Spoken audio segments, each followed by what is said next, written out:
Okay, we're actually at 9 o'clock, so let's go ahead and get started.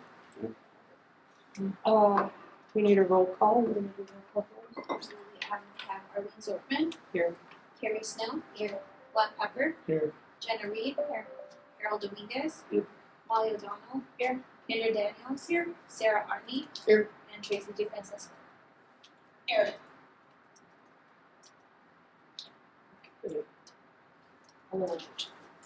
So we need to look at the minutes and approve the minutes from the August meeting. I've looked over them. I haven't found any concerns. Maybe somebody else has.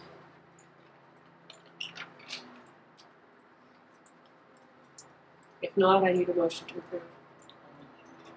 Glenn, second.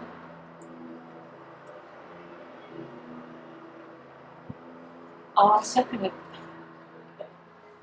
So the minutes have been approved. Not approved. Motion second. All in favor say aye. Aye. Opposed? Okay, good. Those are passed. Public invited to be heard. Really are having fun. Organizational updates. I don't think we have any other than generally working to hire in our community manager positions, I should say assistant community manager positions. And then a couple of other moves internally. Our administrative assistant that we had helping us up at the front desk and just generally with administrative help. She has taken a position within LHA as assistant community manager, so that's so we can pull the chair back so you don't have to sleep from the one. Here. Oh, okay. Okay. So we've got some people moving within the organization, which is good. They're career moves. So we do have a little bit of hiring going on, but they're still on the process of getting started. So, in all of that, organizationally and all of that, we had several moves actually. Not related to LHA, we had an executive assistant move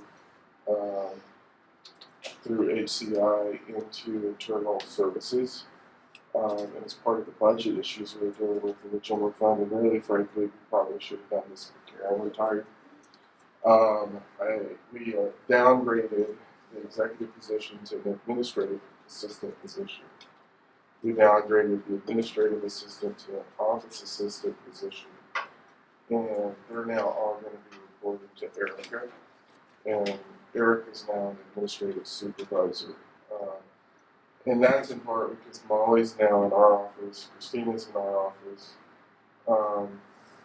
The administrative assistant will be officing in our location and on the other side. So it's more efficient.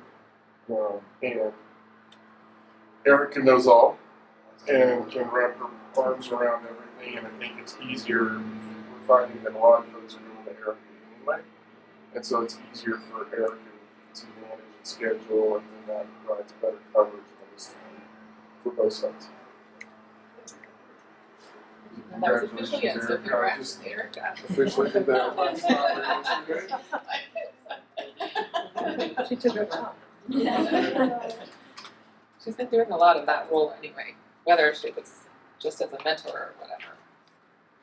Okay, that's all I think we have in our organization. Okay. Development and project updates. I'll take this one as well. So Village on Main continues construction. We will be substantially complete by the end of this month with a couple of final tie-up things in October. But I was just over there on my way in this morning to take some pics, and it is really looking awesome, and it is coming together. Flowers are going in right now. And so we'll be setting up a grand opening of sorts probably in October. So of course you all will be invited to that to come and see. I'm excited. So things are going well. We are generally under budget, so we are actually looking for ways to spend the money, which we're a little bit, as you get closer to the end, there's only so many things you can do with lead times and such. But we're doing everything we can to get everything, squeeze every dollar out of it that we can.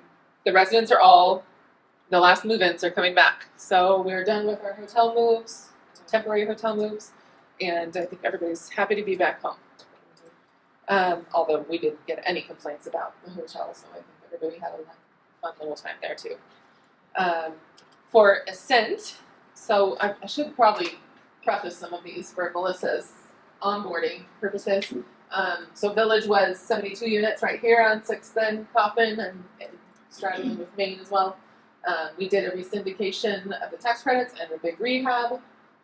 It's about a $7.8 million rehab. And so we've been doing that since January. So backstory on that, what we were finding with Village was that when the Housing Authority purchased it from a private owner, 15 years ago, Yeah. they actually just issued got the money from CHAFA in the tax credit deal and just purchased it. They really didn't do a lot of work to it. And so what we were dealing with is really the interior was 30 years old.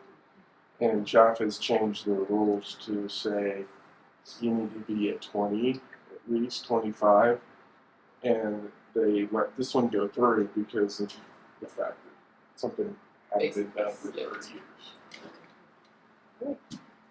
So I was over there, and I noticed the kitchen, and I love the way that that's coming Isn't it together pretty? upstairs, and it's really nice. Yeah.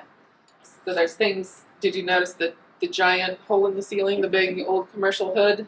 Yes. That's still left over. We're trying to get that sorted out, but that's a permitting situation. It looks like that. It looks like Santa could come down that thing.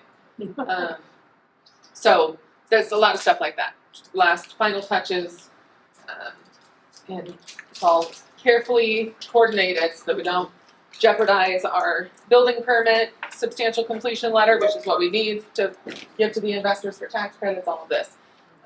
So, any other questions on Village? I think the units are very nice. I think they do not, I mean, we never strive to make them look like affordable, but when you see some, they do not look like affordable. They have, what's the word? It's not, quartzite countertops, Mm-hmm. I think it was. And there's just solid cabinets and it looks really great. I'm going to be presenting at Housing Colorado in October, the big affordable housing conference, about how to use CDBG funds most effectively to support affordable housing. And that's why I went over to get some pictures to share a little bit about Village and how we did that.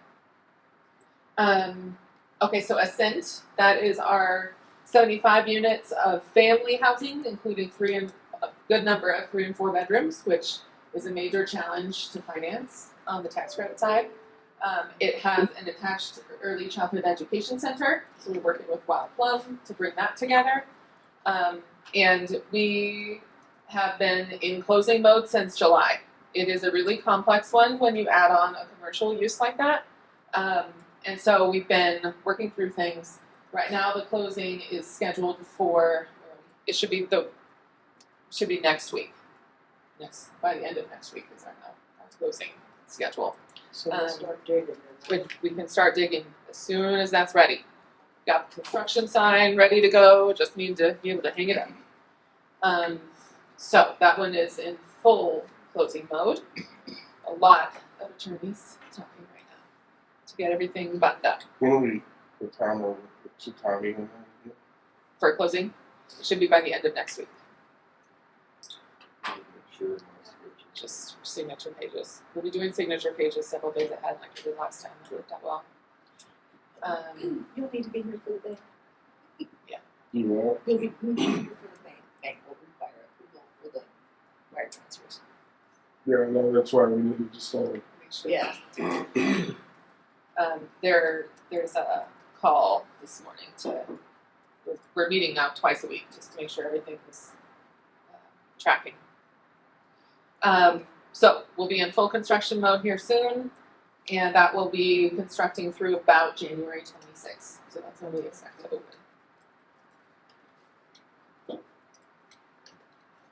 We have a couple other things that we are planning out for the future. the several things on our list for the next round of what do we want to do is trying to get the Hearthstone and the Lodge. It's similar to a re-syndication of tax credits, but it's different. It's like a conversion to what HUD calls a RAD program, but it will be an opportunity to refinance and do some level of rehab as well. And then we're talking about trying to see how LHA could be involved in a middle income rental housing project. So there's some Prop 123 opportunities out there right now. We're trying to see if it could fit into, and just looking for grant funds to get us started.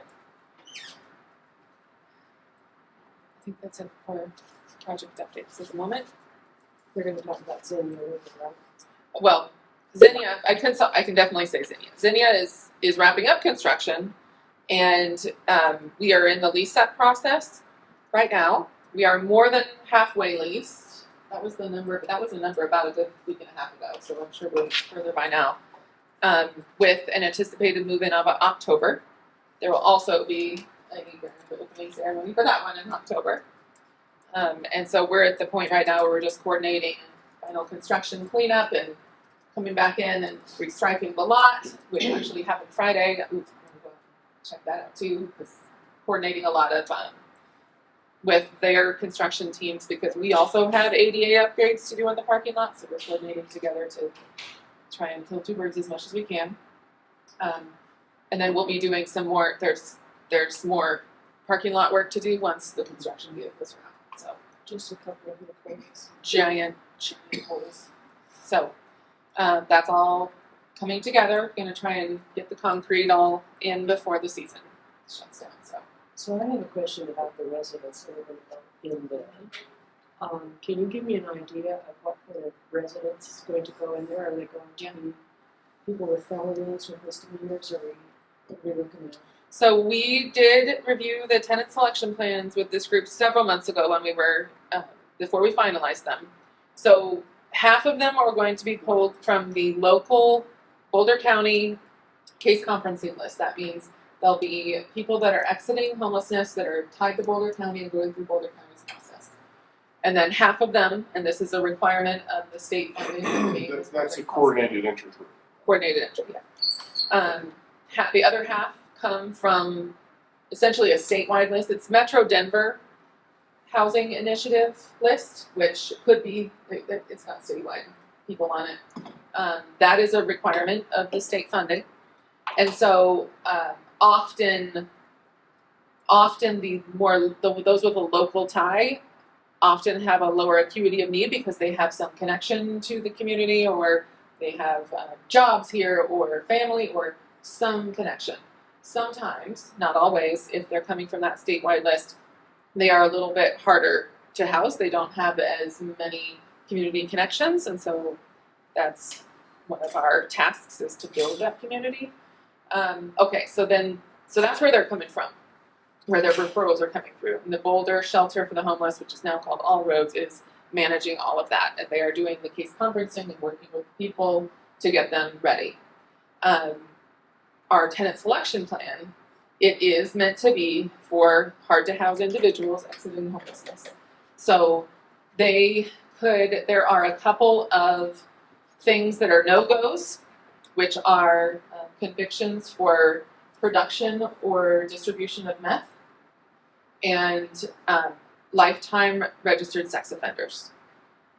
Anything other than that, there are some denials. We can deny them for certain things that are lesser than that, but then there's an appeal process where they can come and tell us, have you been in counseling? What are you doing to address substance abuse? Trying to just tell us what their life history is beyond a background check.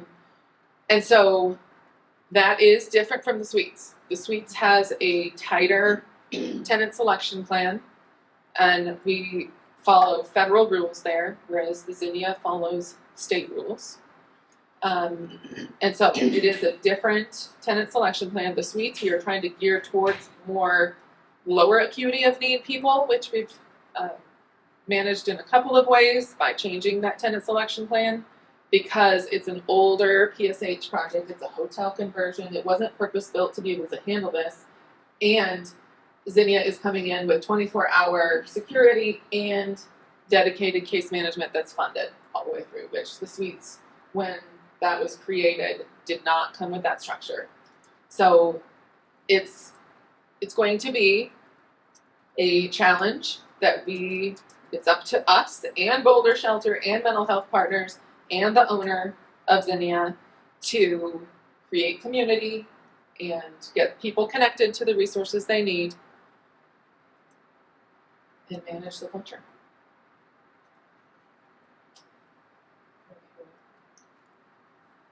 I'm just kind of concerned about whether or not we're going to have, which we may or may not, a lot of police calls over there, or how are we protecting our people at the suites if there's somebody, you know, on so.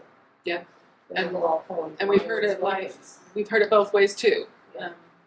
So that is up to us. And that's why we've been putting tools into place for some time to be ready for this, where we have the 2 clinicians on site at the suites. We've got a 3rd still that we're hiring for, trying to get as much supports on site as possible. We've got Recovery Cafe coming on site, and their intent is for them to do something at Zinnia as well to just bring in the resources for people. Things at the suites have been quite quiet. And I do think that the clinicians on site, solid staffing, Recovery Cafe, and just opportunities to build community have made a difference. And so we have to build on that success and keep it going at Zinnia and build community across the communities too. So we've got full-time evening and weekends security at Zinnia. Yeah, and if I understood you correctly, there's security at suites. At Zinnia, it's going to be full-time security. So we're pretty well covered, sort of. Okay. Between clinicians, between our LHA's clinicians at the suites, all roads clinicians at Zinnia, plus security, plus property management and maintenance. Having more people is better, is what we're finding in the model. And our property management will also be property management as Yeah. Zinnia. Okay. It'll be the same team working across both. So that's actually Diana, who has worked for us for 2 years up here, handling everybody that comes to the front counter, those are people that having challenges, and she has really worked well with them in working through what they need. So it's a great experience. And then she's actually going to be the assistant community manager at Zinnia and the suites, working with Jonna. And so I'm really happy about that because she really knows our residents, knows what challenges they face, and I think she's well in the pool. Okay.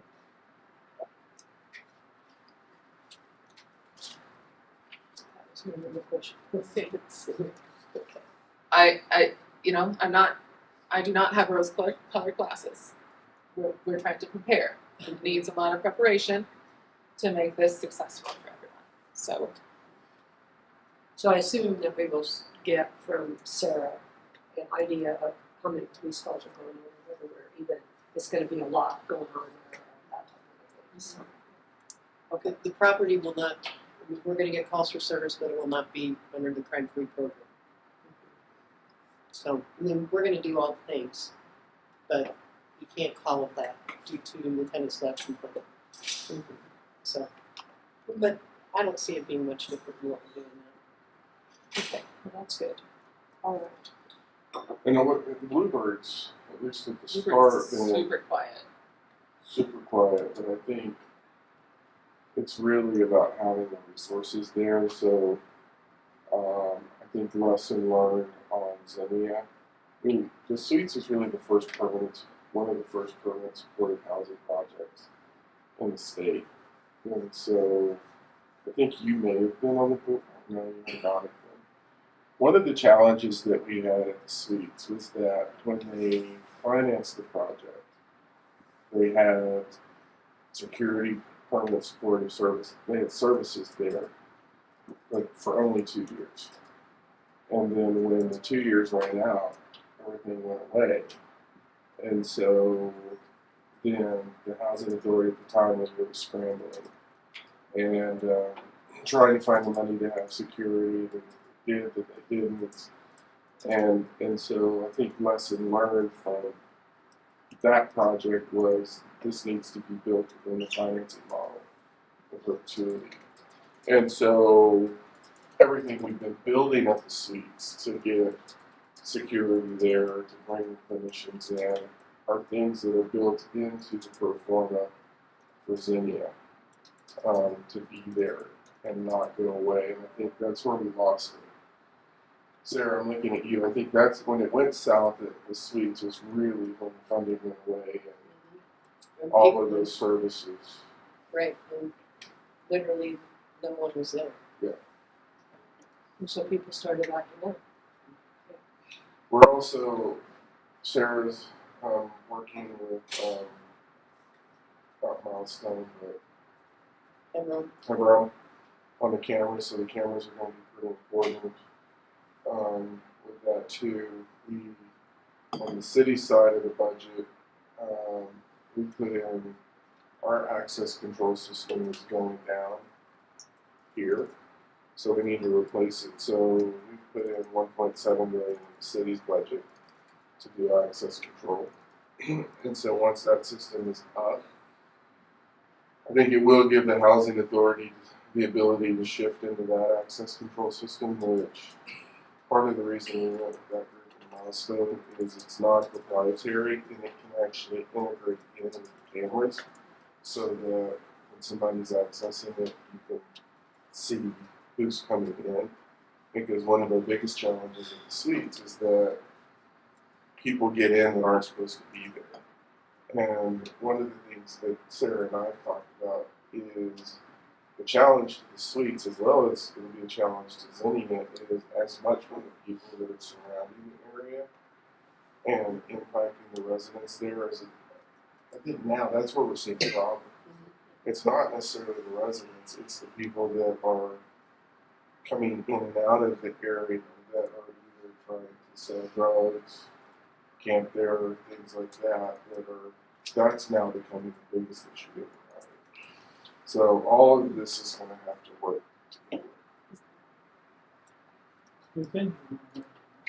Pardon? No, it's still there. Yeah, I mean, it will be. And I think that's why the cameras are so important. And that'll help security because, we're going to transition to security to where they will have access to the cameras at all the properties. And so instead of going through the properties, it's going to be more of a camera monitoring. So they'll have ways to see what's going on with the gazebo and other things. And is the security such that they're gonna sort of glean an idea of who's who there? I mean, because it's not that many units. Is it's going to be kind of the same security people hopefully coming in and getting a feel for, I mean, not knowing everybody's name, but getting a general idea. Would be like a hired person. Right. Are they contracting a similar? They couldn't. We did it. We tried procured, and it was out of budget for Simeon. So they're using who they use on Bluebird, right? Yeah, it just seems like they should be able to get a sense of who's a resident and who's, like you said, people who are not needing to be there. I think Hopefully fairly quickly if it's a lot of the same people. yes, and from my understanding, Molly, correct me if I'm wrong, but security will be, they can't have guests for so many months initially, and then they'll have basically take their ID if they come in, and so when they exit and get their ID back. I think having that structure will be very helpful. Yeah, and so Signal, the reason why I asked the question is, yes, they have relationships with the people there. And you get to know them, they talk to them. And so that actually is that's worth its weight in gold in terms of the work. And so now they build trust with the other residents, and the reports are great. And so they're really good company. Expensive, but good.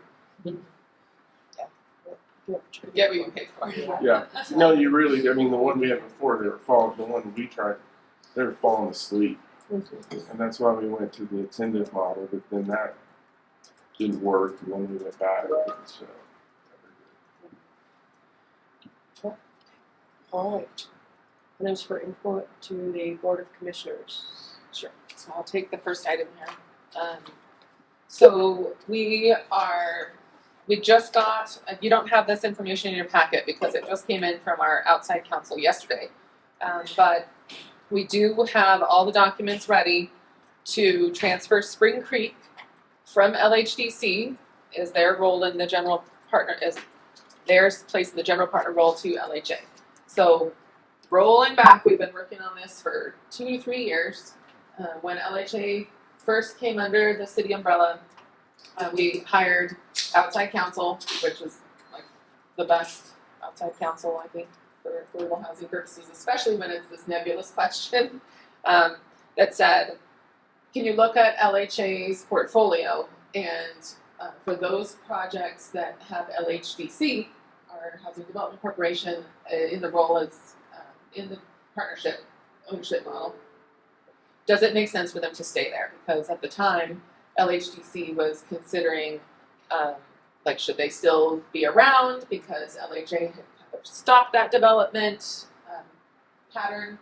But then when the city came in, we did re-up the development pattern, but a lot of it was with LHA as the general partner because we were, or at least a participating partner, because we were going out and using private developers to carry the heavy load. So LHDC we still meet with that board 4 times a year, and they still have investments, and they still are in the ownership structure for several properties. And so we asked those attorneys to tell us if it makes sense to transfer those assets to LHA or leave them where they are. And they said there are some advantages to moving them. But as we went through the last 2 years of work, figuring out what those steps were, we realized that Fall River must stay with LHDC, or else there would be significant tax implications and some other things. So LHDC is going to stay on with us for that property, but also because LHA could use, still, many larger housing authorities use a 501c3 nonprofit arm as a mechanism to take donations, to do more work, etc. So they're kind of morphing their intent for what they want to provide for the LHA, but it will still be in on for Fall River. And then we also looked at Spring Creek and Chrisman 1 for the other 2 that we looked at closely. Harston and Lodge also are LHDC properties, but the removal from the 202 program would take care of that one. So focusing in on Chrisman 1 and Spring Creek. Spring Creek, there was no real roadblocks to doing it, so we've gone ahead and drafted the documentation to switch that over to LHA being the general partner.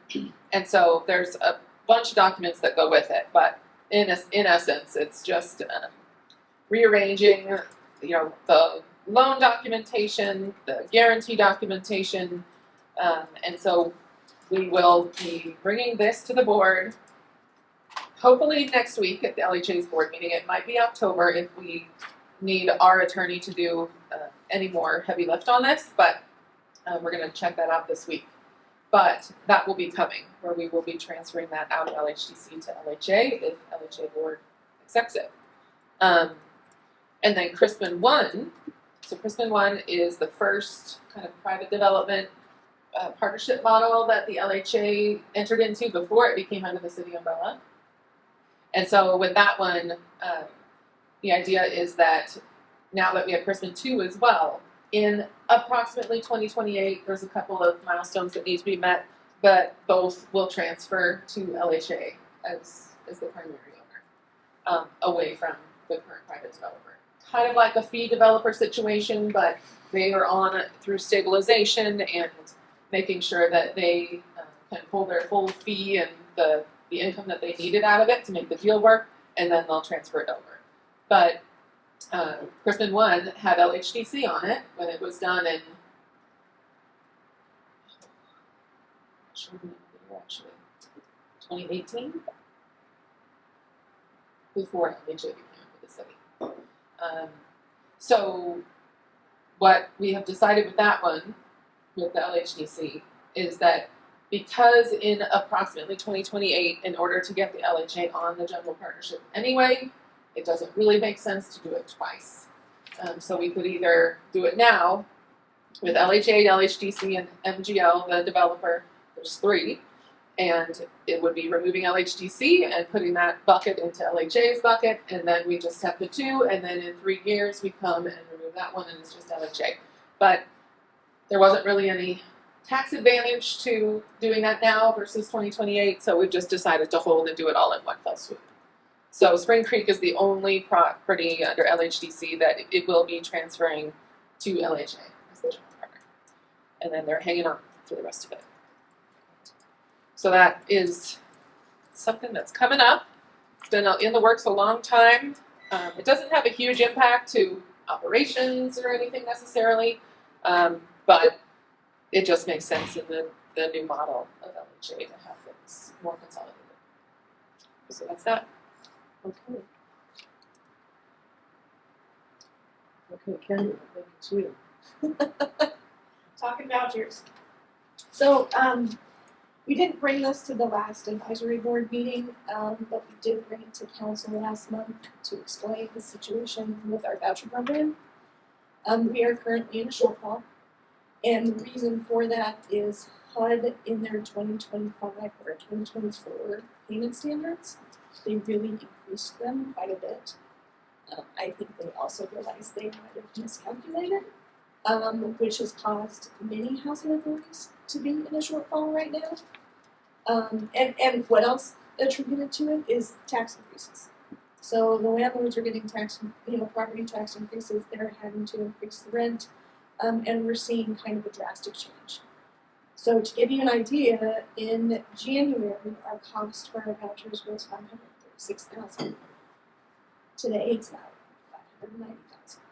So it has increased dramatically, and with the 2-year tool, even though we were vouchered up, and we stopped actually vouchering in July of last year so we could prep to add the PBVs to Village on Main, we don't have the budget to add the PBVs to Village on Main because these increases are drastically causing us to be in $1 million shortfall. And we're finding it's happening to a lot of housing authorities. So they have changed the payment standard and they've already released it for 2025. And it's considerably less, like anywhere from $110 to $150, depending on the bedroom size. So we wanted to give you kind of an idea of how it looks for us right now. So I took a deeper dive. We have submitted a shortfall request to HUD. Last week they required me to certify my restricted net position. It's back for their review. They'll have some discussion items because there's some items that they don't have us report in VMS that is also affects our restricted net position. So they're currently in review of that, and I guess that's a good thing because that means they're working on their end to try to get us some additional funds so that we're not in a shortfall. So I took a deeper dive this weekend to kind of give you guys an idea of what we're seeing. So this yellow section, we'll work with the yellow section first. Basically what I'm seeing, on average, we're seeing about a 7.35% in contract rent for the landlords. What that means is our monthly charge effect is $67,814, and our annual charge is about $813. Now, that is kind of staggered. This is kind of looking at it at a point in time. And our PBVs had a considerable increase because a lot of them were not up to the fair market standard and kind of went over, which was kind of a drastic increase. So about 17% there. So in total, our annual change is $1.2 million. Of that, a lot of what happens is if the tenant's already at their percentage, their 30%, unless their income changes, it doesn't change for them. It's always absorbed by the housing authority. So what we're seeing is this change affected maybe the tenants by $92,000, but it's affecting us by $1.1 million. So, we've never been in this situation. Apparently other agencies have. Boulder County says they've experienced this, a number of times where they've been in a shortfall. We've requested, we're just waiting to hear back from HUD. We were going to go to council this next Tuesday to probably bring our 2024 payment standards down to 90% instead of 100. But what we decided yesterday is that it's probably too late in the game to do that because landlords have to submit for increases 60 days ahead of time. So some of these increases that are occurring in September, October, November really haven't. So there's really we're not going to hit very many people. We're going to affect this really small number of people. But what we will have to decide is if we're actually going to go down to the 2025 payment standards, which is lower. And we may have to do it just based on budget, but we're kind of waiting on HUD's determination and what funding HUD gives us to see how our 2-year tool ends out. To kind of give you an idea, we have about, so my data is from September. I can only do September to be, because that's what's in the system. Even though they may have approved increases, they're not in the system yet. So to be able to track and analyze the data that's hitting the GL, I have to use September. So this is off of September's numbers. We already have 313 vouchers that have moved to the 2025 recertification process. So that means their increases are already entered in the system. And I have about 87 that show that have not. So this would have been the effect, but talking to HCD, there's so much more that's already been approved that's not in the system yet because they're still waiting for additional documentation from the residents that this number's probably way less than 87. And this is where it kind of was housed. So we had one voucher left that I showed still needed to be certified and had a September date, and then this is where that 87 falls. To kind of give you an idea of where our vouchers fall on a grand scale is the first half of the year we had about 215 that we certified, and this is kind of how it can really affect your 2-year tool. If you have a majority of your vouchers in the first 6 months, that's going to affect your 2-year tool if it's not staggered out consecutively. You'd have all that hit all in 1 month. And when you have all that hit in 1 month, say it's $40,000, that $40,000 increases for the rest of the year. Here's kind of an idea of so here's what they did with the 2024 fair market increase. And we did receive emails from HUD saying they realized there was a miscalculation. And we think that also played into the 2025. So 2024, for example, a 3-bedroom was $2,898, now it's going to be $2,704, so they're dropping it. Probably because they're realizing so many housing authorities are in shortfall. We were just talking with the HCD specialist today, and she actually saw it on TikTok. So, yeah, she saw it on TikTok this morning that they were saying like a lot of housing authorities are in shortfall right now. So, in our budget process, we're going to have to determine what payment standard we're going to go down to, and how it's going to affect, and who it's going to affect tenant-wise for these increases. So, to kind of give you an idea of that, I took 2 completely different individuals. This first one is a 1-bedroom. And what this is their contract rent right now is $1,547. They have a utility allowance. The voucher is $1,823. So right now they're under our fair market. And even if I did a 5% landlord increase for next year, they would still be under. So they're not going to be affected. The ones that are going to be affected are the ones that are already close to the fair market in 2024. So this individual here is in a 4-bedroom, and it's probably going to be those higher bedrooms that are going to be more affected than the 1-bedrooms. This one's their current rent with their contract rent and utility allowance is $3,459. They're already over $55. However, if we drop it down, you know, they could have to consume much more on the tenant side. That's more of their responsibility that we'll be able to pay for. So it's determining how we're going to process next year and what HUD gives us budget-wise. We may have to go down to the 2024, and that has to be our standard. What I am saying is that the majority of who's going to be affected right now is I have like 108 that tenants that in 2025 would be under the 2025 payment standard. So that's what I kind of looked at, is like how many vouchers right now today, if we went down to the 2025 payment standard, are going to be affected and they're going to have to pay more out of pocket themselves.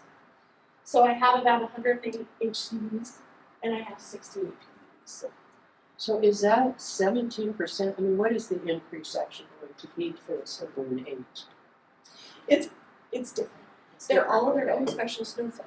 So it could be $26 for one, it could be $300 for another. It all depends on their bedroom size. You know, some of them may be in a larger bedroom size, but they only have a one-bedroom voucher. Mm-hmm. You know, so those probably could even have a larger increase with this effect as well.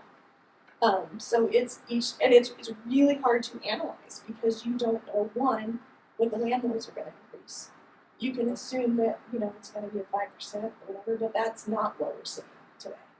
And the average 7%, like there's some that are going 15%, 20%, because they weren't anywhere near the fair market, you know, rent yet.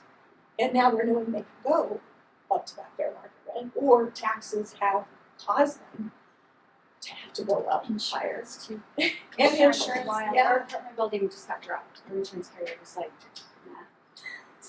Yeah, just not even we're gonna raise it. We're just like, no.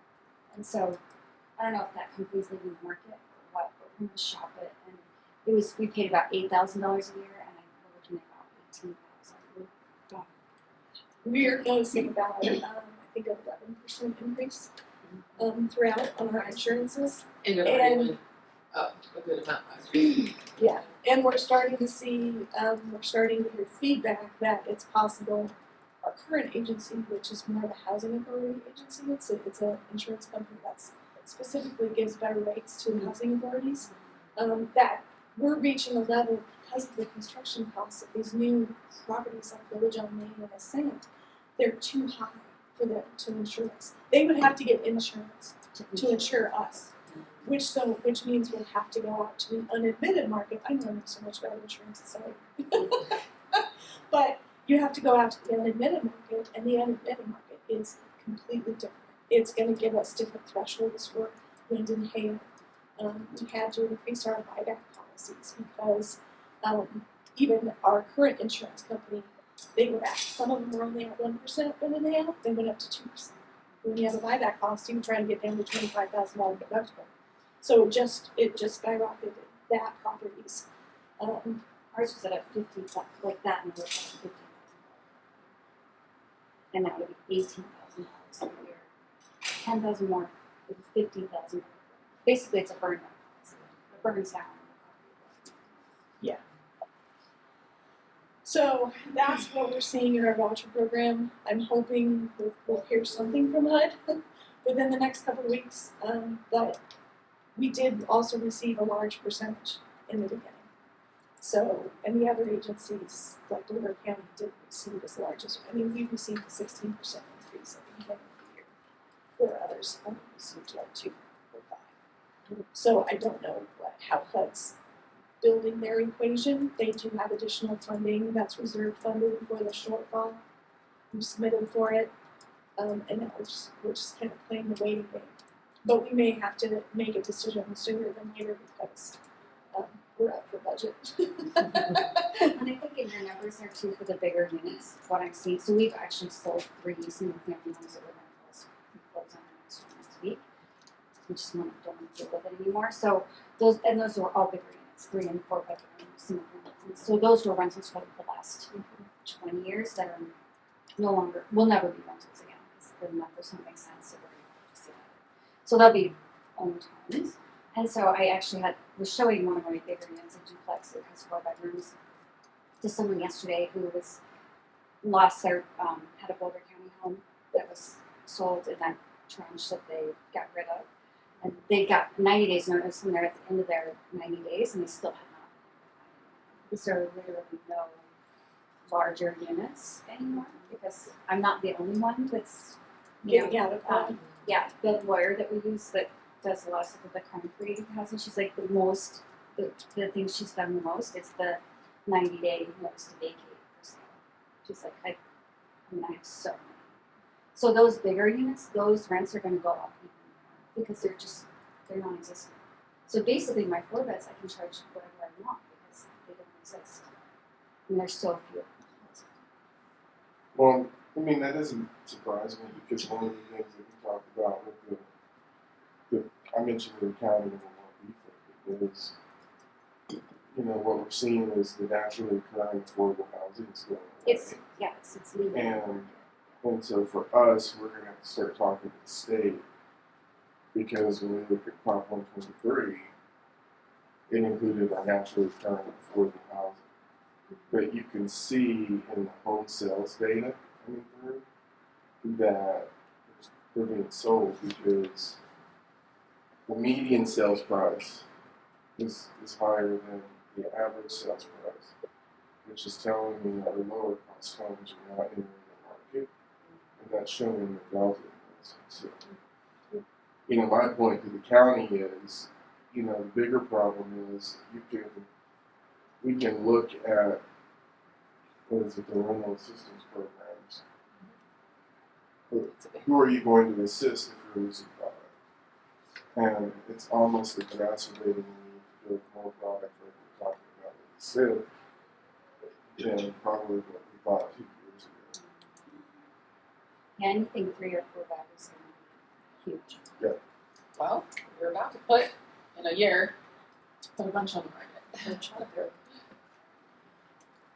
So I have a question about Village on Main, because you said now project-based watchers are not going to be available there.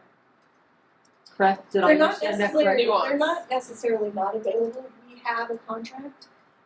We're probably we're gonna wait to see what HUD gives us. To see if what HUD gives us, we can utilize that and be out of the shortfall.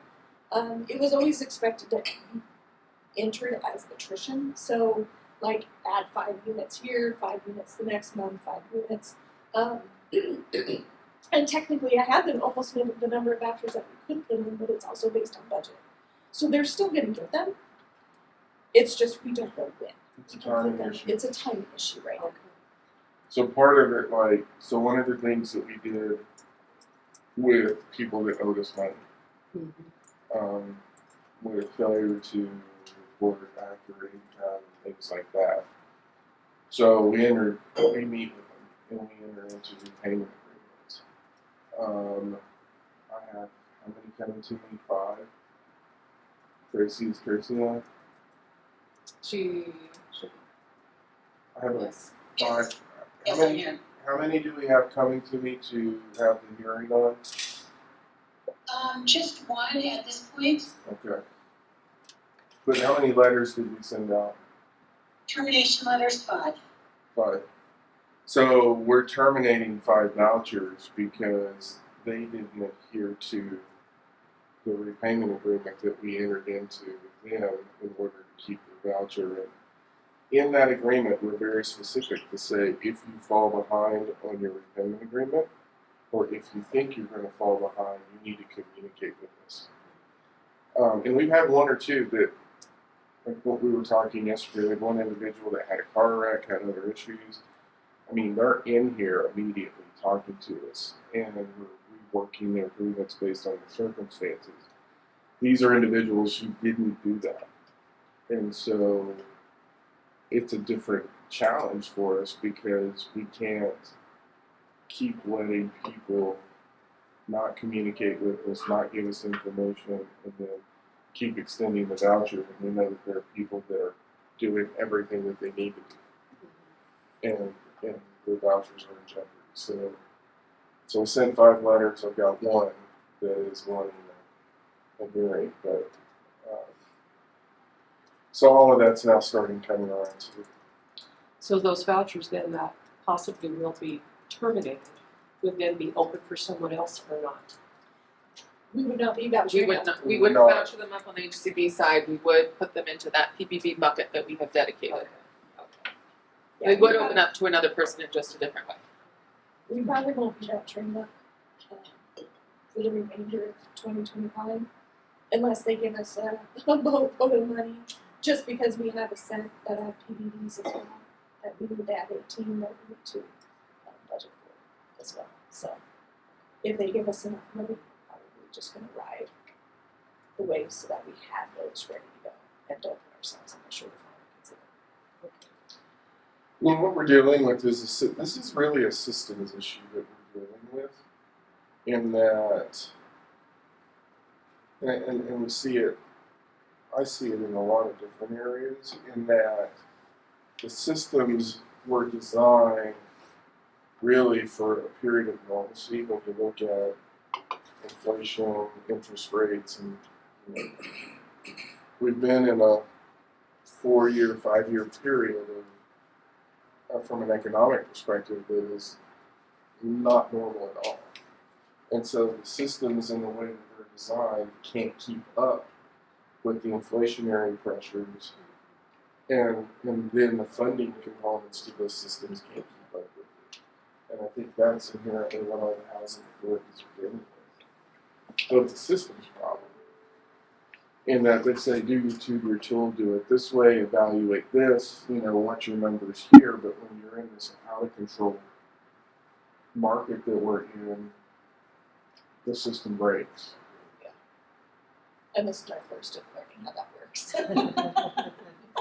But you have to do it too, Brett, because remember when we started talking about this, you can't get more money from HUD unless you show that you're vouchering up.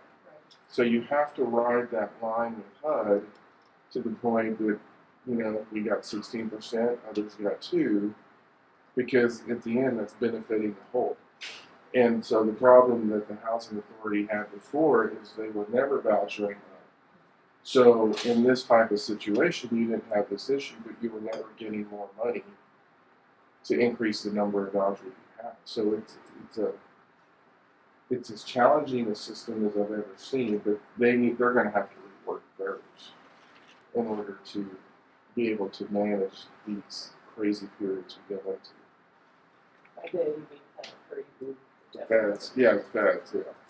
But we're seeing it in transportation funding. We're seeing it. I mean, it's across the board, and these mechanisms just aren't responsive to challenges like this. So I have another question. I know that, I think it's Boulder County that is selling off some of their affordable housing. Is any of that in Longmont? Yes. Yes. And does that affect vouchers? If they sell it, if that was part of what is available for a voucher user, yes. And generally that is, depending on, we are still talking to them about what the restrictions were on them, like how do they buy them, etc. How do they deed restrict them, if at all, to see if that is just a general loss to our stock or not. I think the challenge they're going to have is what they're selling is because they came to us. And I was like, yeah, I'm not interested in buying these because the condition of these units are so bad that, the capital that you're going to have to bring in to bring them up to date is significant. And part of it is, unless they're willing to really discount the price of the unit for someone that's going to buy it, I don't know how you can buy the unit, put the capital in you need to, and keep it affordable. It's impossible. Right. So, and they how much they discount it, what kind of impact is that going to have on them? Because part of the reason they're doing that is because they're having financial issues. They're trying to finance other stuff. They're trying to finance other stuff, and so it wouldn't surprise me that for them to get a deal, it's going to be incredibly hard to keep them affordable just because of the capital investment that you have to put into it to make them, bring them up to date. That's my gut based on what we've seen. It seems like that's gonna trigger some of the same insurance issues as well, right? Like if you're putting in that much capital, or you have to put in that much capital to even get these to the position you need them in, it's significant enough to affect any numbers, but, right, this is just kind of makes sense. Okay, anything else? Although the taxes will go down next Yeah. Okay. Keep telling ourselves that. year. Well, I know what we're receiving from taxes is going to go down next year. Ours is not probably. I think it's like $77 or something. We did the math on ours. Yeah. It's so insignificant. With the bag of groceries. On the year. It's down, but Yeah. not enough to make it.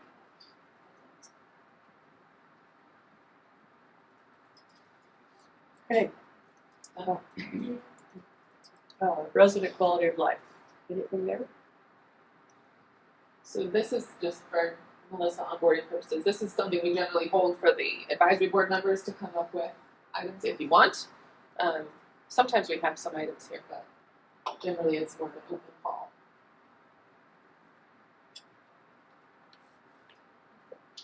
So I have a couple of thoughts, and this has come up at some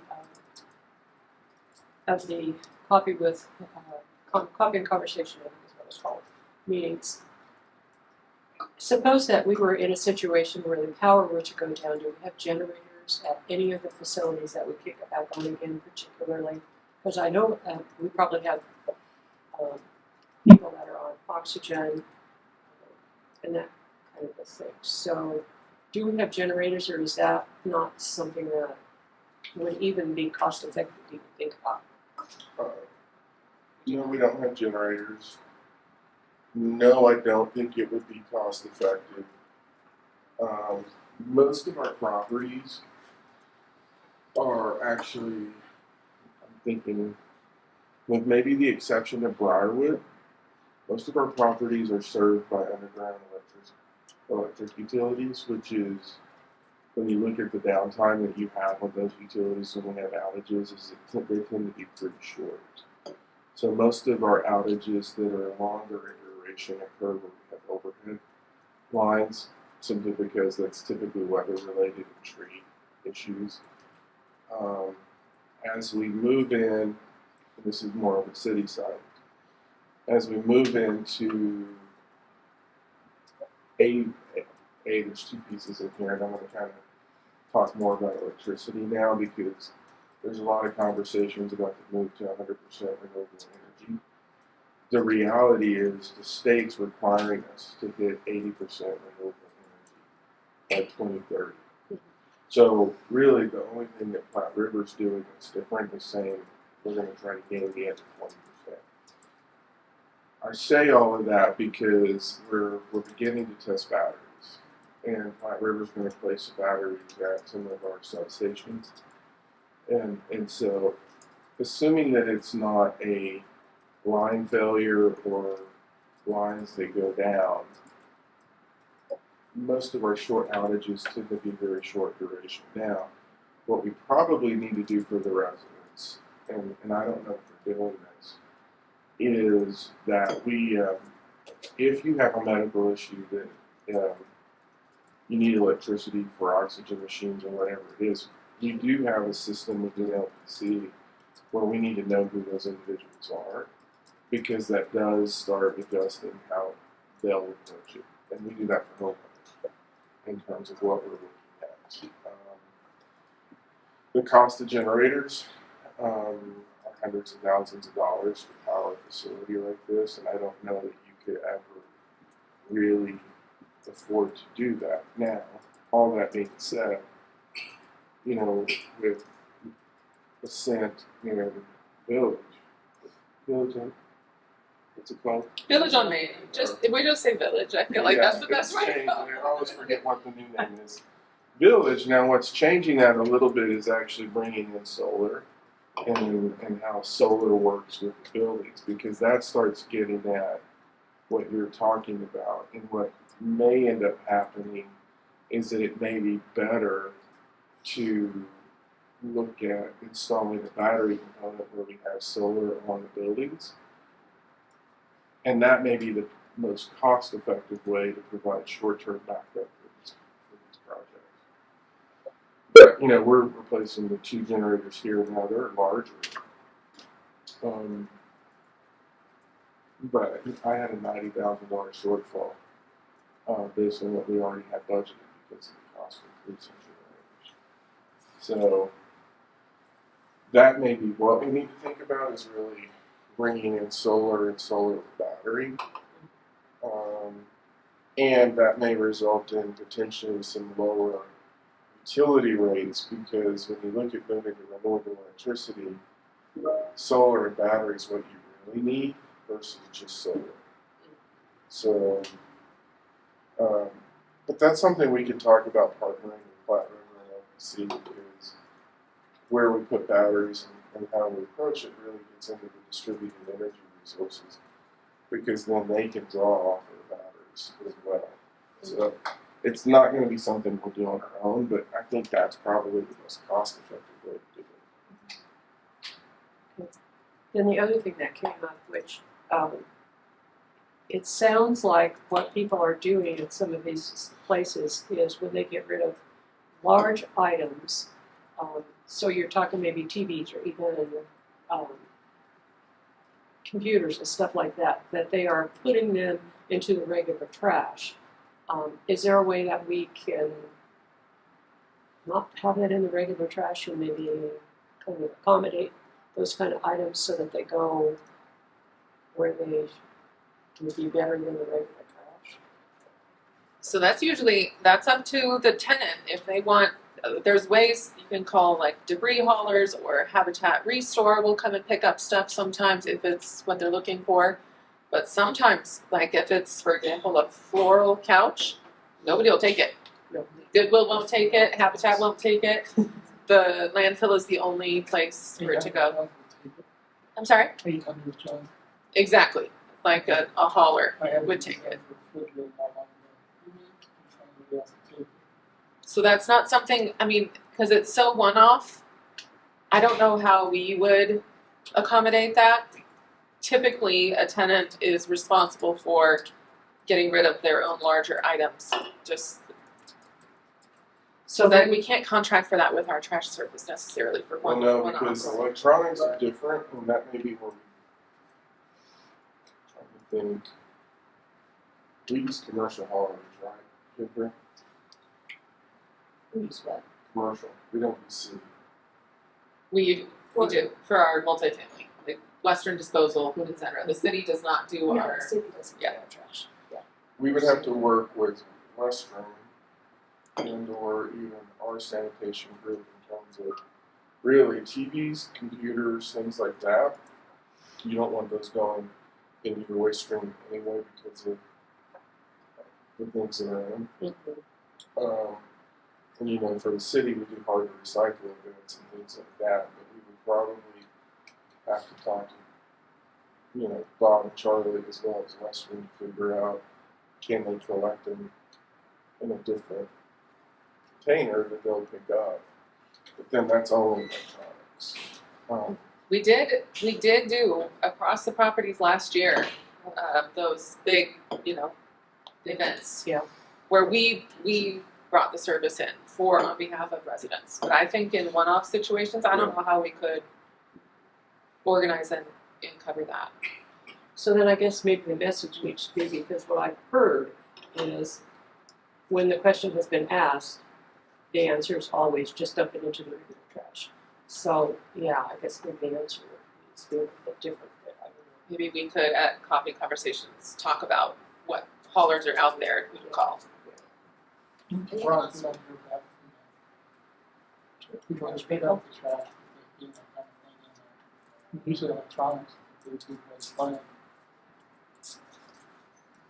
that could be an education thing. And you can let them know, actually, Longmont makes it super easy through the app. There's an app you can get that gives you all the dates for hard to recycle stuff, that kind of thing. So you could suggest that they look into that. Like I just pulled it up after remembering that, and there's like one on September 25th, one on October 2nd. So that'll give them, I mean, it's not immediate, right? But some time frame for when they could maybe more easily get this stuff out. Okay. I guess you do, so, what about in some of these properties, if we have a medical issue, back lines from the cell, you have a different source. If we did disaster recovery, we have 3 different inputs, 3 separate inputs, so theoretically, it's not a good advantage. Yeah, so we have 4 different lines coming in from Platte River. And so typically when we have outages, that's why a lot of them are short duration, because we're moving transformers. We're switching the flow of power as fast as we can to isolate it into a specific location. And so, I mean, last time I looked, I think our outage time is averaging like 15 minutes, 10, 15 minutes. And so we're a little bit different than Excel.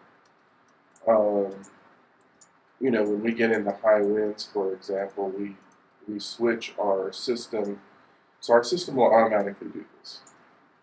It'll reconnect automatically when it trips a breaker or something to shift the load and start moving it. Like when we're in high winds, we turn that off so that it'll stay de-energized until we can figure out what is actually causing the situation. So, you know, different substations, I can't give you the specifics, especially with the recording going. Okay. But I understand. we have multiple sources coming in, and then we work with Platte River in terms of their main systems coming into our community. And so, for the most part, we can isolate pretty narrow. The only time we've really had since I've been here, where we've had a really big issue, where it was a larger area, is where we had a car at Homer and Nelson go over the ditch and hit the big transformer there, because that was a connection point, and we lost a big area because of that. We address that issue in terms of how that works. So, yeah, we're kind of lucky because we don't experience in Longmont what people experience outside of Longmont. I was for 4 years. So I had one yesterday. You did? It was only like 10 minutes. Yeah, you did. And we were talking about that reconnection thing, because it went off and then it went on. Yeah. And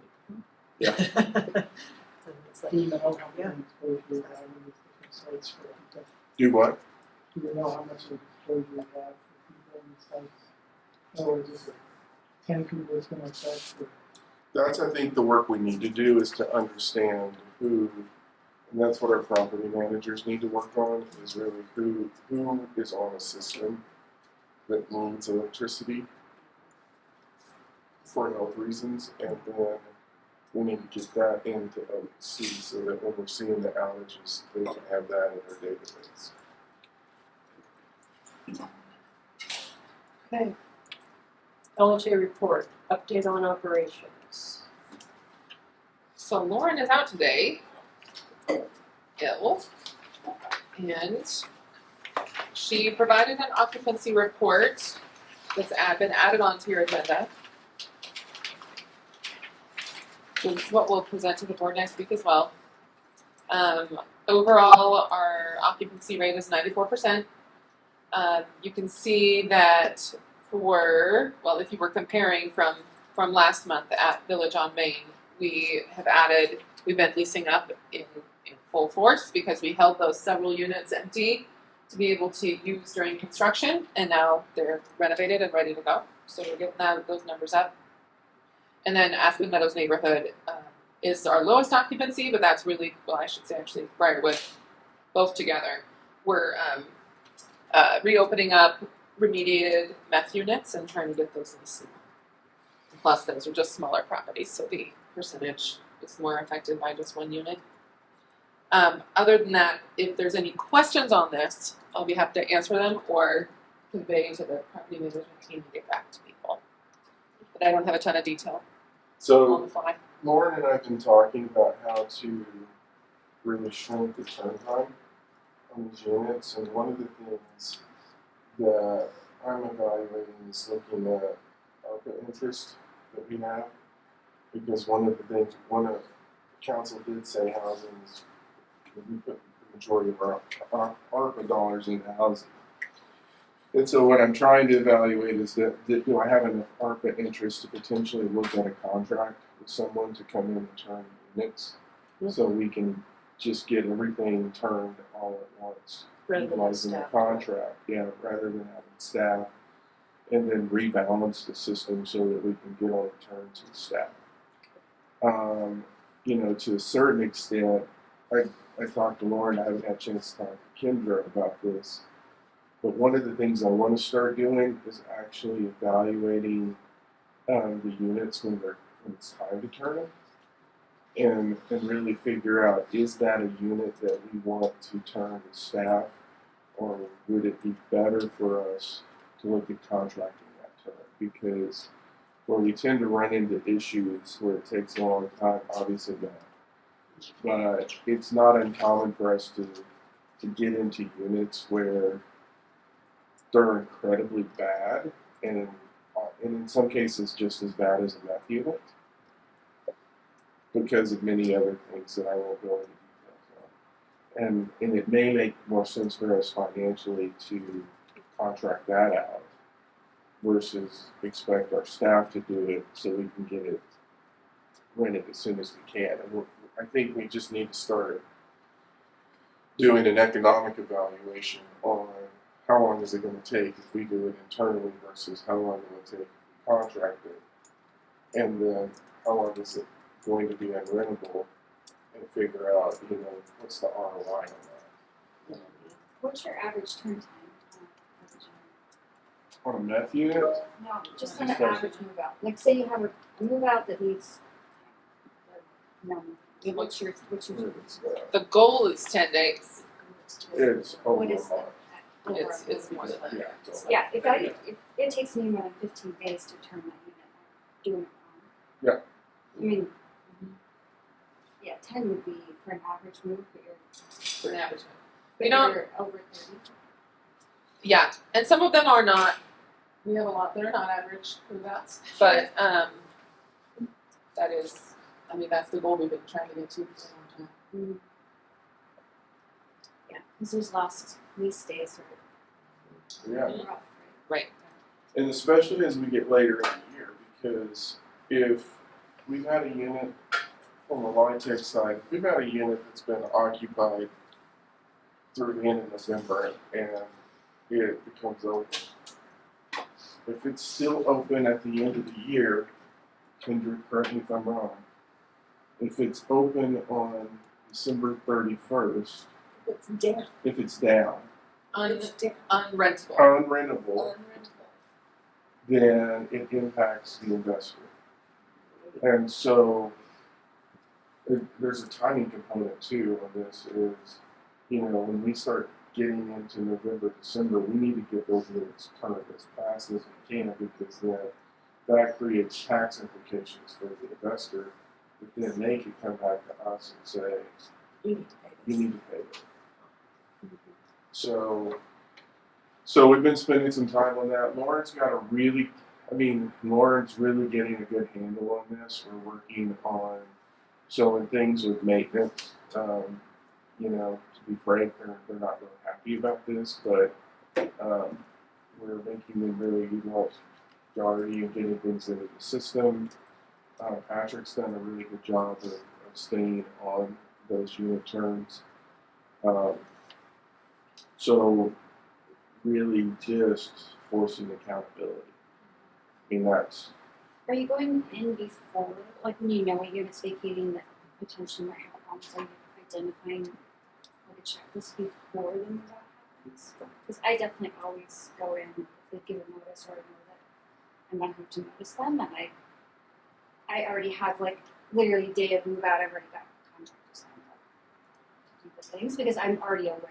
Yeah, I think Like, they I know at do least that the when they carpet or- can. I think they do that when they can. I think most of our issues are when we're in an eviction mode. Yeah, well, you don't know when you're in Mhm. possession. Yeah, and when I'm looking at these numbers, bad ones have been the result of that. I think typically an eviction, a death, I mean that's what really starts kicking our tails, and because they're all connected. So yeah, like for the meth contamination, that makes sense to me that it's taken a long time. But I think what you're talking about, like some of the bad move out numbers, like one of the units being down for like 165 days, for something like that, for a resident passing away. I mean, those numbers just seem high even in that case. Like, when is the clock starting? I guess that's maybe a dumb question, but yeah, for like 165 days, is that like when we know that we're going to have to go through a more extensive process, or? So I can speak to one that which just happened. The individual passed away. Family came in and they boxed stuff up. They never gave us the keys. We could never contact the family. Couldn't get a hold of the family. So then if they don't ever relinquish the keys, then you have to go through the eviction process. Mm-hmm. So that extends the period. I think I don't even remember if they even actually gave us the keys on that one and we had to go through eviction, but then we had to incur the cost to remove because they never came back for the boxes or the furniture. So then we had to dispose of that. And we had to give notices to basically say, hey, you know, all these items are going to be destroyed, you know, and send letters out. But that's in those certain situations, that's what happens when somebody dies. And if they have no next of kin, then you have to go through the eviction process. And even though you know they may have passed away in the unit, you call the ambulance and they had no emergency contacts from next of kin. You have to go through those processes to obtain possession. On the other end of the scale, just going through the notes here, we have 12 units that are just pending make-ready status. I feel like those are the ones that we could bring in a contractor and just get ready to rock. Plus a couple of, there's others that are like, not quite to that point where we've got like vacancies coming where we can do those too. So you think those are just like cleaning pink carpet? Not, I would think, because we specify here if some are waiting for like flooring or something like that, I think it's more just clean and trim, just a traditional. Yeah. It's just been Resistant. strapped on maintenance capacity. And that's something we're trying to figure out in the budget is, so you have a maintenance person for each building. And so as they're trying to turn the units, they're also getting the maintenance calls. And so then what that looks like, and that's part of what Lauren and I are talking about when Patrick gets back.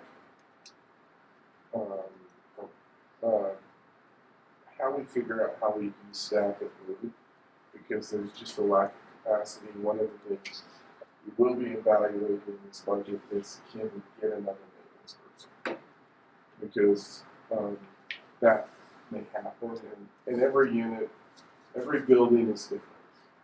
You know, there are buildings where, you know, every day you're going to have a unit that you're going to have to unclog the toilet in. And it's the same unit every day. And it's not a structural issue. And so depending on which building we're talking about, we have different issues that we're managing on a daily basis. Who are your contractor with to clean to the cleaning? Is that expected to They don't have one. That's exactly what we're trying to get into is, to me, you know, what you want to do is you want to look at the value of your maintenance staff and what's their cost per hour versus what's the cost per hour of the cleaning staff. definitely Yeah. savings. Yeah, that's the conversation we're having. So if you were to get another maintenance person, would that free up Patrick then to just really be the supervisor? Yes. Okay, I think that's going to be good. Yeah, it would be that. We've also talked about, they've recommended that maybe we look at another custodian position to do what you're saying, right? Instead of cleaning the buildings, we have one that has the capability to come in and clean, but I'm not sure that the ROI makes sense of that either. And so that's what we're trying to figure It might out. be a lot cheaper to, I mean, sometimes I end up doing it myself, it's a quick turn, but gals are paying. Yeah. I mean, we'll do a 3-bed, 2-bathroom, $250, even if it's dirty, right? Like, I mean, it's pretty cheap to actually have it. And you're getting it done, you know, in a couple of days instead of 10 days. The ROI's there in that, it's Well, I know, I rarely ever charge, I rarely ever get a bill for more. I mean, it has to be really gross, like, to get over to. I know Andrea's got quotes that like hourly rates, so it's gonna take me an hour, it's gonna be this, it's gonna take me 4 hours. Yeah. You know, how deep clean do we have to clean? So, We just yeah. regularly move out, an empty move out, right, they're working on the cabinets, they're, you know, cleaning the fridge, so. And what our maintenance team has told us is that's just not their strong suit. I was gonna say, heavy maintenance, like, It's- like scrub the it's- toilets, I don't know how Deep that's working clean, out. so. Yeah. Yeah. So we're talking through that in terms of what is the best approach. And my one bed's, it's like standard $100. Yeah. Well, I mean, if you look at it, and I do just quick math on it, and it takes maintenance staff one day to clean it for other calls for service, it's more expensive for us to use our staff. I guarantee you it'd be a lot cleaner. Having, you know, than having a maintenance dude come in and be like, I don't know, right? Yeah. I'm not sure what's going on here. Well, if you would mind sending us the name of the company who you work with or names. So I've got private gals, probably would not, I don't Oh. even know if they're licensed or insured, so probably wouldn't work for you. Oh, okay. I I'm told sure. Lauren we should get with purchasing Yeah. and do our RFP, so I'm that sure we you look could at do it yearly And contracts do and an on-call Yeah. yearly contract, and then I was just trying to figure out who to send it to. So just have a, and you've probably gone over this several times, but what's the deal with the Aspen neighborhood? 594 days. That was a meth contamination that insurance did not cover, and we've had to cover that ourselves. We have made the call, we have enough in reserves, and we just got a quote from the contractor that Habitat works with, and he did good work for us. He did the first round of what we needed on that unit, so we're just getting it done, Just take time. using our reserved funds. Because that was just, it was a big rebuild, and we just had to pick it off as we could afford it, and no insurance. So is there anything going on with flooring over there at Aspen City? So the flooring subcontractor and the installation contractor have worked out a proposal. They are negotiating with the architect right now to see who would take some of the responsibility for this, and then they're bringing it to us. So I have not seen it yet, but this is all an attempt to resolve this outside of having to take legal steps. So we'll see what that looks like. But the idea was everybody was trying to reserve time with their folks to get the work done in about October. And of course, we need some lead up. We need to prepare residents. We need to figure out what happens with residents' items and where they go and how long it takes. And so there's some work to be done, but it's in negotiation. We go after these people who's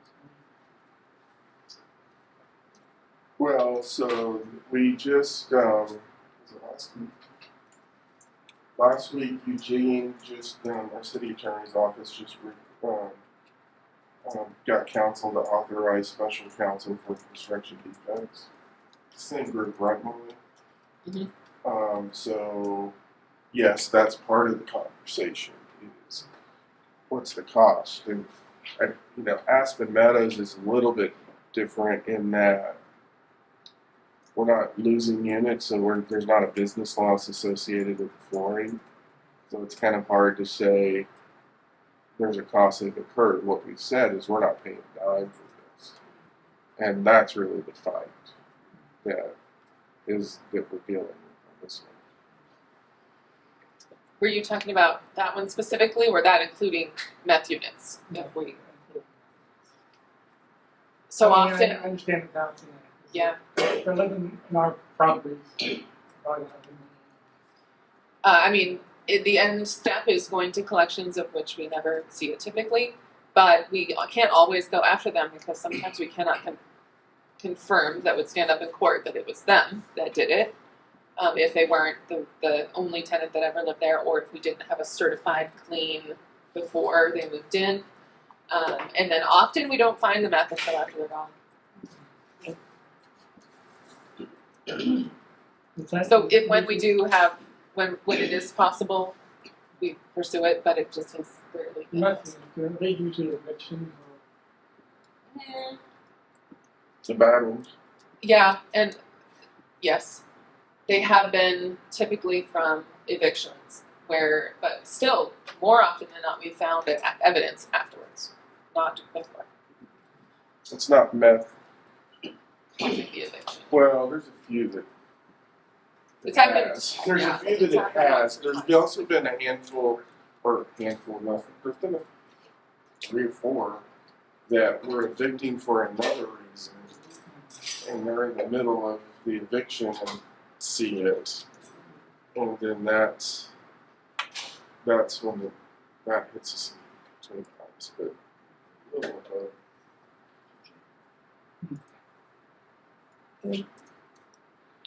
and what's interesting on this, where we're going to have to be really in tune, I saw something on a social media platform where there was a group marketing to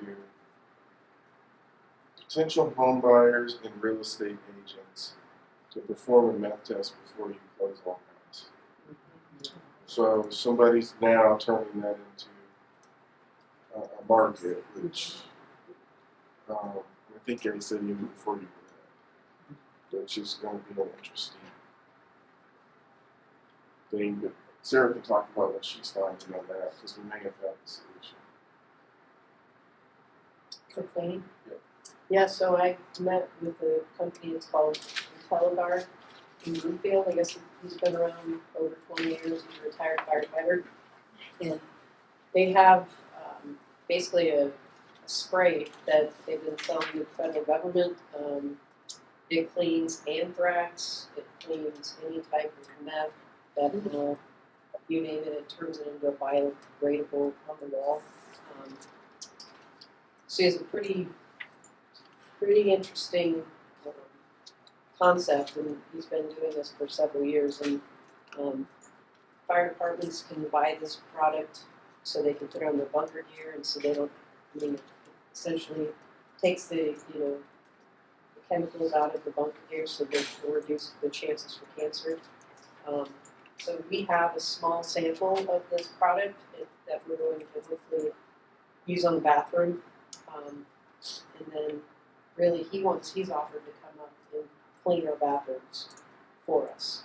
So really getting him in front of you is what I need to do, and yeah, it's pretty interesting. And he doesn't go too much into detail about his government contracts, but he's been working with the several different federal departments. So for many years, selling this product, and he was saying something about like I don't know if it's the president or probably whether the senator or whatever, say they'll have a group that go in and just clean the room with this product before they go and spend time with it. Yeah. So basically you spray on the wall, you let it sit for 15 minutes, you squeegee it off, and then you take like a chamois cloth and wipe it down and you're done. So, and the testing shows that it gets under the 0.5 requirements. On all surfaces, like it's good for. Yeah. What does it do for carbon? And That one, I don't Big think like is a, it's probably Yeah. anyway. And Sarah met him through the guy from New Zealand, Mhm.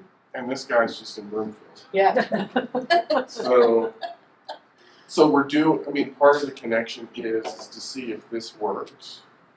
Because if this works, then what we will probably start doing is, as part of the clean return, we will use this, and we'll have to play with it a little bit, test it, and then that lets us put the metal detector in the units.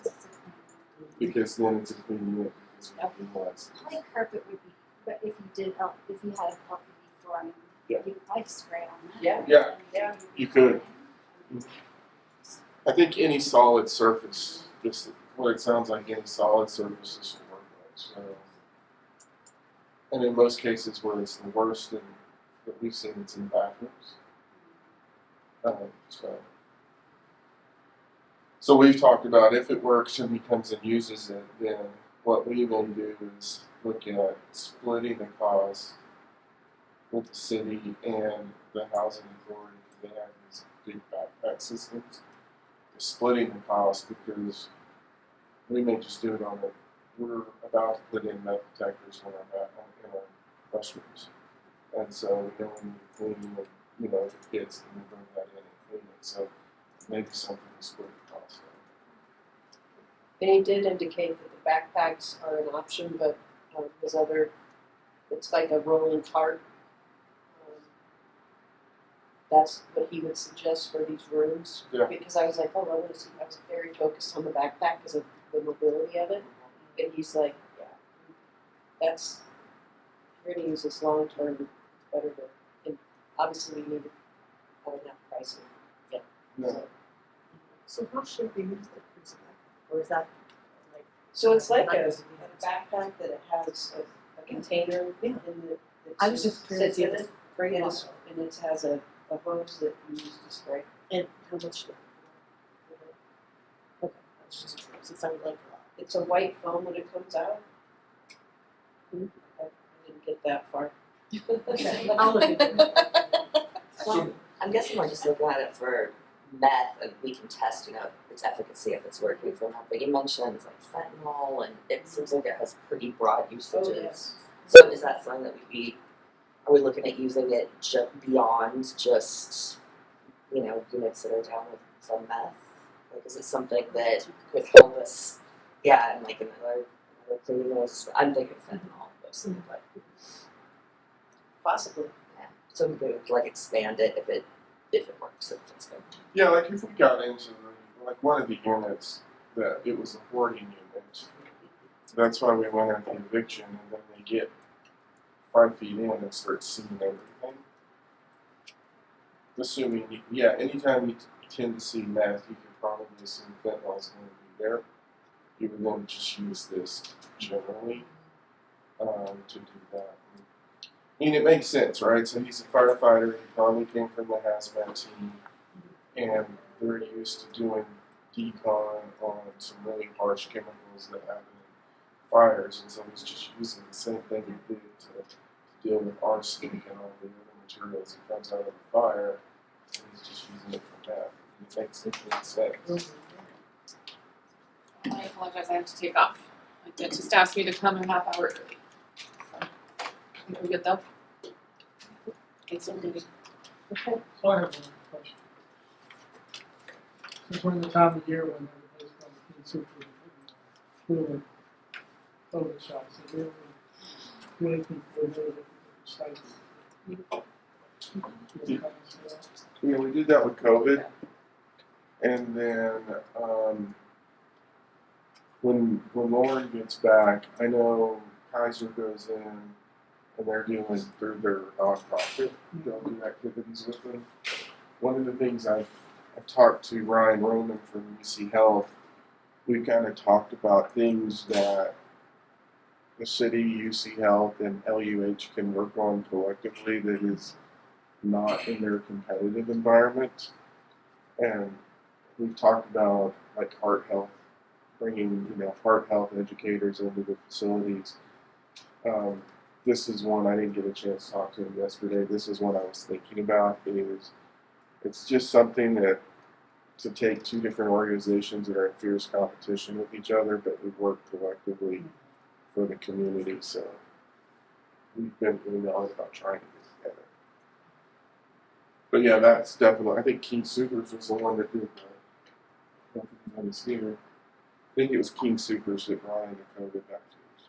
We could also work with public health too, and so that may be something I talked about too. That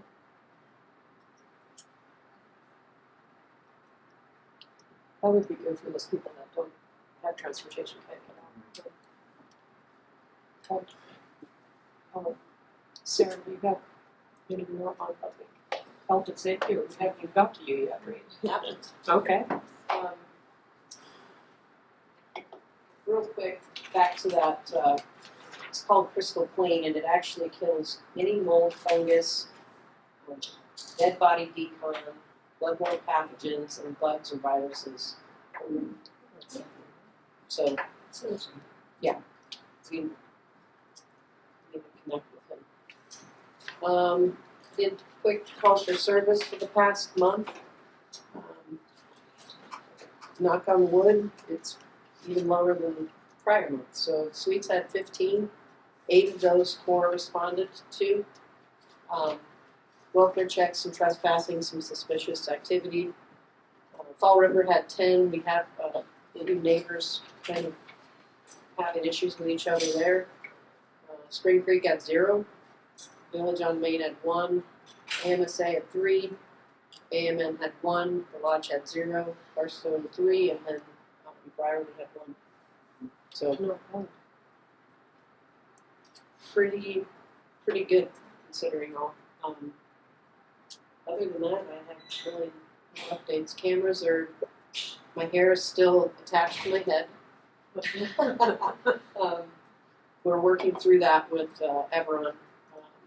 We had to go back and get another contract due to how they proposed it. With federal money, we have to have itemized lists, and it was not itemized. So waiting for that so we can push forward with purchasing and then just get the equipment ready and purchased before the end of October.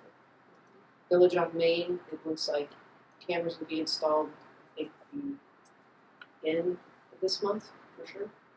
They're working on the cabling right now with Dan Hill, with the server piece, and just working out those little details before it's put in. And that's about it. Any questions? One of the things that's nice about Village on Main is, and I've been to say this before, is that when they have stayed or painted the brick outside, that looks really nice. It's not pink. No. And it really looks, it blends in with the area a whole lot. It does. Yeah, it does. Yeah. Really does. I watched them do that for a while one time, and I thought, I don't want to do that. Yeah. And paint and done it. It looks. Harold, do you have? I think I've covered everything that we're working on other than going in the budget. And so obviously we have the sense that it's going to be another tight budget. And so we're working on that. Hopefully by October 8th we get a sense from the county in terms of how they're going to look at the Prop 1B funding and what we can do there. I was in a meeting with them last week, and there's a lot of different models that are being thrown out. One model, just so you know, was a dedicated amount to the housing authorities.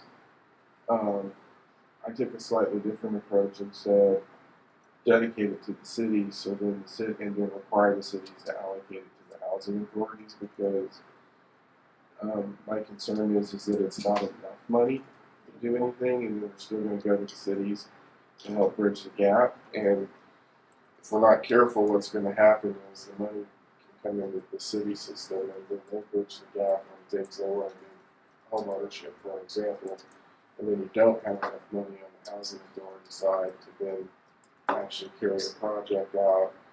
In our case, it's less of an issue because we're so intertwined with each other, we talk.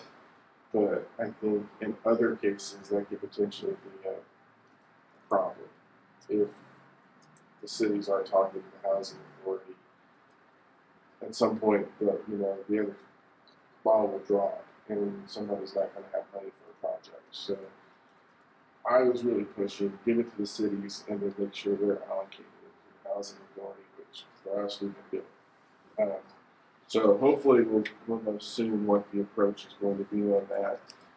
And if it works, there's a project we're looking at that is affordable and attainable, which is a little bit beyond our mission.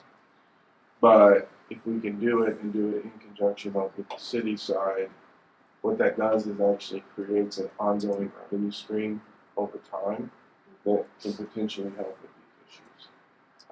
Because our margins are so narrow and affordable, you can't accrue the money you need for capital replacement, things like that. So we're going to have to get really creative and figure out how we can get margins in another way that benefits the entire system. And I think that's the attainable housing world. So we'll see how that goes. But it's going to be dependent on the 1B funding because I need that direct allocation in order to secure the debt ratio so that you can get essentially a rated interest rate, which interest rates on construction, if you were just going to do a traditional revenue bond or COP just on construction, are probably in the neighborhood about a month and a half ago in the neighborhood of 6.5%. If you can get a rated interest rate that is akin to government interest rates, it's 4.5%. And so that 2% difference makes a big difference in how you structure your capital. And it's millions of dollars. And so, we're just waiting to see what happens. And then, if interest rates do go down, then you're not talking 4.5%, you're talking 3.5% or 4%. And that really can create some capacity and long-term funding sources for the housing authority. So if you are in a construction interest situation, if it went down, do you automatically go down or would it stay the same? So if it was at the 5.5 and it went down to 4.5, would you be able to go down? Or are you tied into It depends. It depends on when you go into the deal. Sometimes when you issue standard debt on the government side, they'll say, well, you can't refi it within X number of years. And so it's really the deal structure that's going to indicate what that looks like. But, Molly, we've talked about it. I mean, this is one example, but what we figured out is, if we have properties that we can get with and use both attainable and affordable housing funds, if we use affordable housing funds on a property, we can't do it. But if you use both, and you have this, what you end up doing is your collateral is really the building. You're buying the debt coverage ratio with putting a fund in place. What that then does is it shifts the interest, and so what you're pulling out in terms of revenue is really the attainable housing. It's generating more revenue, and so it's something we're trying to figure out. It's not just this one I'm talking about. There may be other areas we can look at it. And what it does is it just creates a different funding source into the system. Typically, it starts at around year 7. So it's not immediate, but you do pull immediate funds in and develop. So.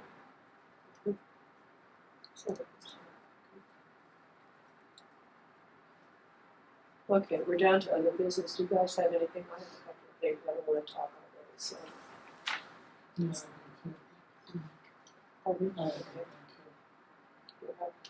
Okay. Well, I don't know how the last 3 or 4 coffees of conversation have gone. The last couple I went to, there seemed to be a change where first the only person there presenting was the property manager. They were getting smacked around pretty good. It's just my impression was nothing against those guys, they're great. They're too close to the residents. Mhm. There should be somebody representing what's going on in the business standpoint. It's not the property. Yeah, so I go in quarterly. So I hit each property quarterly. I think, the challenge is right now, like once we get the regional property manager hired, they will be there with them. Yeah, and part of the challenge is Lauren and her schedule right now, just because issues pop up, whether they're personnel issues or something. And so, yeah, long term, it's the regional property manager that will be there with the property manager. You're right. So on my coffee and conversations, and thank you, Arlen, for sending me some of the dates because I've been trying to go to more. Are they online somewhere and I just can't find them? Or if not, Diana needs to send, put her name on. oh yeah, Whoever sends those out. They, Yeah, there's no longer forms to be assistant. okay, I don't have them on my phone, but I can definitely get them over to you. that'd be great. The other way that residents and people know about coffee conversations is through the LHA newsletter. So if you're not subscribed to the LHA newsletter, I'm embarrassed. I can definitely get you added Do on that. there Okay, as well. great. And Thank you. Wonderful. Thanks. Why don't we just add the entire board to Yeah, that? thank you so much. You want to get it on your calendar because 3 times last year I showed up and it was canceled. Yeah, yeah, you Okay. always get the cancellation. right. Yeah. So I'll bump it back onto what he's saying. I agree with that because I try to attend as many of the conversations as I can. I think they are so used to having a property manager there that when somebody else is there, they feel much more comfortable asking the different questions. And that will eventually come up here. But I want to, and I wasn't sure whether I wanted this on the camera or not, but the last few that I've attended has had Kaiser there. And I've been to other ones when Kaiser has been there, and so I'm kind of trying to figure out, in my mind, why it is that, why they're even there. Because what I saw was, they came in, they said, if you guys have any questions, we're here. Of course, I gave them ice cream, and that's the reason why they were there. They got ice cream. They didn't have any questions. It was a great socialization for the people there. And then the one Kaiser lady decided that she'd ask all these kind of fun questions, have kind of a fun time with them, and that was great. But those are the questions asked every time. Our people are not nursing home people. Our people are know what's going on in the city, they know what's going on in the nation. They can answer those questions, they hear it every time. So I'm trying to figure out if Kaiser's coming in, is anybody else coming in, or why is Kaiser coming? When I don't see a I reason. think that was something that Lisa scheduled. Their nonprofit will come out and offer to do this. And I think it was originally proposed that like healthy eating or wellness aspects. And so if they're not doing that, then we'll get Lauren to talk to them because that's what it's supposed to really be about. So Carrie was there. Yeah. Some of them, so. Yeah. Yeah, no, they don't really interact with the people at all, and I mean, ice cream, they're giving them ice cream, and of course they're gonna come for that. Right. But no, I There's didn't no, see that. I didn't see any wellness. Yeah. Okay. Yeah. Yeah, we'll So- talk to them. And then I know this came up a while back, and I know I brought it up. Is there a way that we can ensure that the people that are at our facilities that are not gonna be able to, and this is back to voting, they wanna be able to vote in the election coming up, they either need to have them stand, or is there a way we can get their ballot to the box? And I know that that's probably a no-no. Yeah, I don't think we can. I'm just wondering Get on the box. how we can kind of ensure that they, Probably not. You can only drop off you can drop up to 10 people's, I believe, is the rule in Boulder County, and I wouldn't my opinion is not the good one. Yeah, You get no. mixed up with transporting Could and the county votes. not put drop-off boxes at these locations? No, because they're not open. 24/7? Yeah, it depends on where you put it.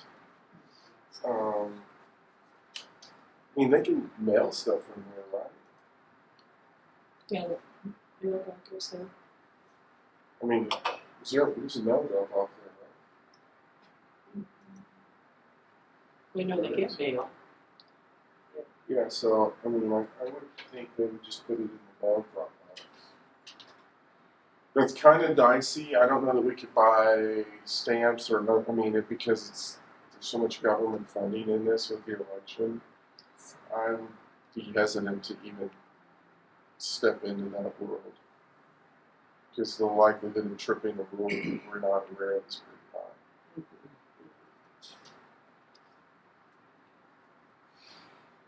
One thing about the top of the conversation is there any way to get us the code to get into these buildings?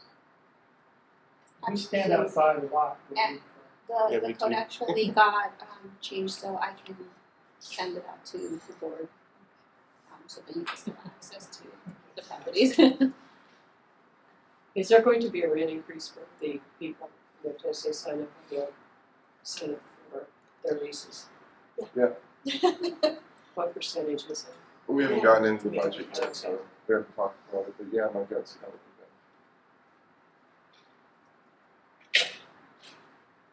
Usually it's not over 5%. So 95 or is what we do. Karen or anybody, did you guys have any questions? Okay, Josh sent an email to us about, I think he's in the new position. Josh, right? yeah, He's in the new, do you have that? new Yeah, position, yeah. he's in a new position where he cannot attend a 9 a.m. meeting because of the different commitment that he has. So he was wondering if we could possibly start meetings a little bit later. I think he even said like even 9:30 would work.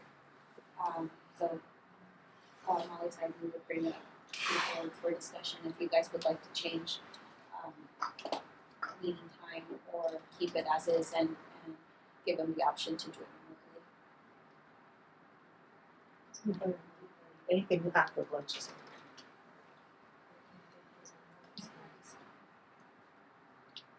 I'm flexible, whatever, you know, if it was from 9:30 or, He said put your meetings back to 9:30 or 10, whichever.